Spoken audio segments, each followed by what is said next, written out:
Yo, what is up, guys? Welcome back to another video.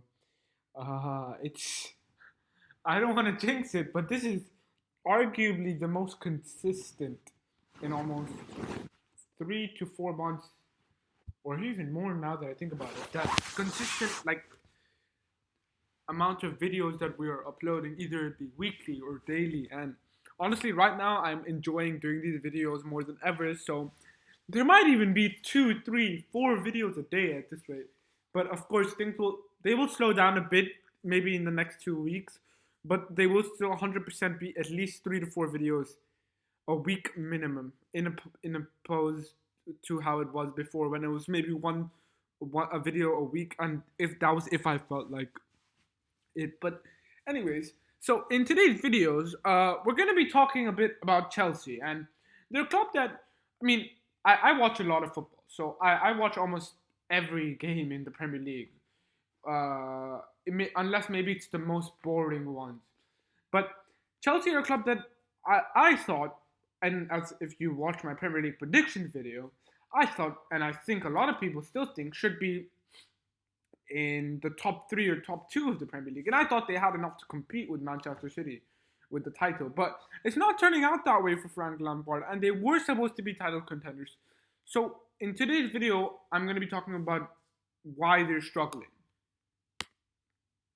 Now, first, let's look at their league position, and it's important to note that they might be ahead of Manchester City right now, but if Manchester City win both their games, and one of which is coincidentally against Chelsea, they leapfrog all the way into third.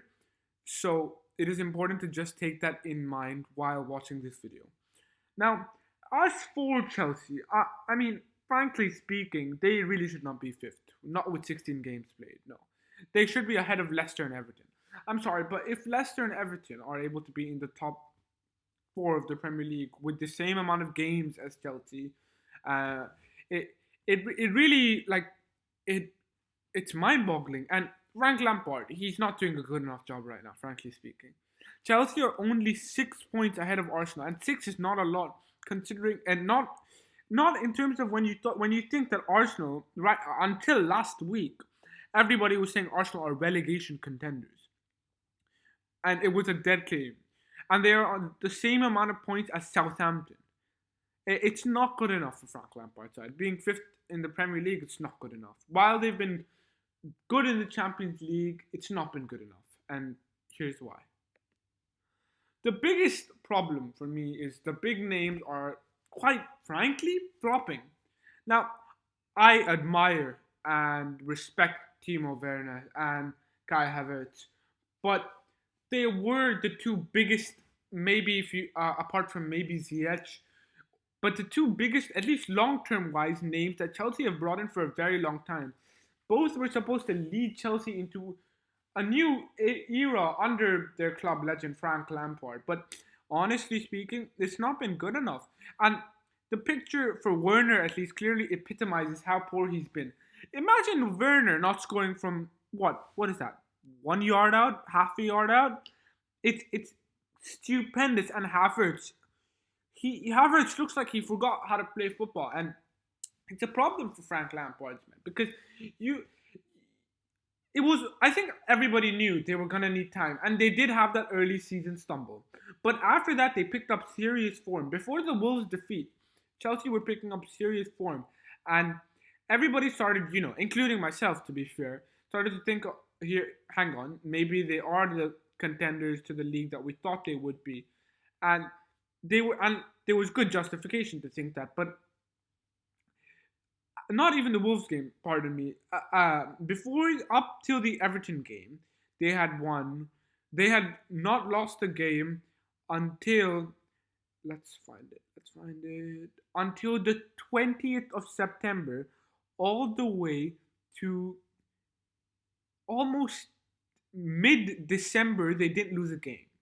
Yes, there were draws, but Chelsea showed that they could defend, and it was something that we didn't see last season from them. But the Everton defeat came, and while the penalty was, it was 100% a penalty, but while the penalty, it's not the worst thing to lose by 1-0 to Everton. Then they lost to Wolves, and the fashion in which they lost to Wolves was stupid. They were in the game for large parts of it, and they just let Wolves win. And then they brushed aside West Ham, and people thought, oh, here we go. They're going to hit top form again. But honestly, the game against West Ham showed that Werner especially, is not playing well enough. He isn't. When Tammy Abraham is outscoring a 50 million striker, you know there are problems. And credit to Abraham, he's a talented lad, but he's not supposed to be outscoring Timo Werner. And people keep saying, give them time.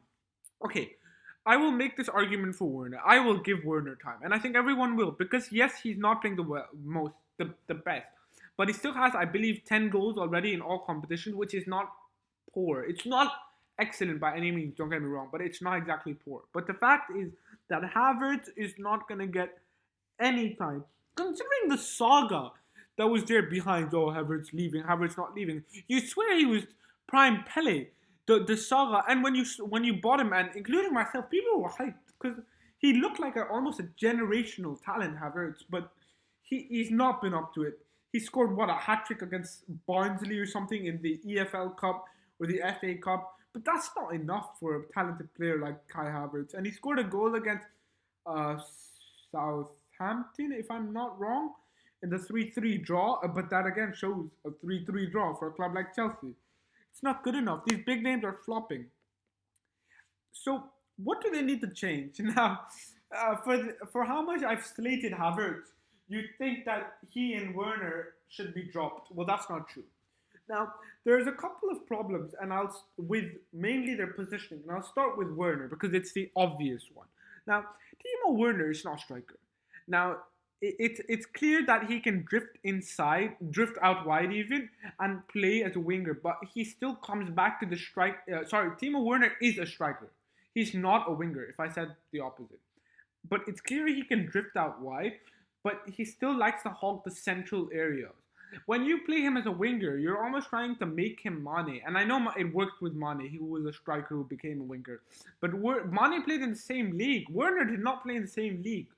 And he's openly admitted that he's physically struggling. So what I would do as Frank Lampard is, I would have Ziyech. This would be my lineup. Pulisic, Ziyech, Werner, Mount or Kovacic for depending on opponent, because Mount is more creative and Kovacic is more balanced. So let's say you're playing like a Liverpool, I'd go with Kovacic just to almost form a double pivot and Havertz, and I'd have James and Silva as wing backs, and I'd have Kante shielding the defense, and Silva and Zuma, who I think are mobile and capable enough to protect the defense, and Edouard Mendy in goal. But the two main players I want to talk about in this lineup, like I've already talked about one of them, who's Werner. The other one has to be Kai Havertz. I think playing this role could benefit Havertz because I think he's being a little bit misused right now at Chelsea. He doesn't have a position. He's playing sometimes too deep, sometimes too high, and it's in midfield. Once Kai Havertz plays a very good game from midfield and he keeps consistency, he could be really talented. And as for the defense, I think Chilwell and James have been excellent, and they have both the athleticism and mobility to run up and down the flank at all times. So I would do that, and I think Kante right now is 100% mobile enough, 100% and 100 times more mobile than Jorginho to protect the Chelsea defense. And the last player that I want to talk about would be Hakim Ziyech. Now, Hakim Ziyech, he's a talented lad. He's a very talented player, and injuries have ruled him out. But honestly speaking, I think he could be Chelsea's best player. And I think he has the potential to be one of the best players in the league if he can keep himself fit. I've watched a couple of games where he's played, and his ability to like drift inside, it's like it reminds me of it gives me Lionel Messi vibe, starting out wide, cutting inside, almost playing like a free roam.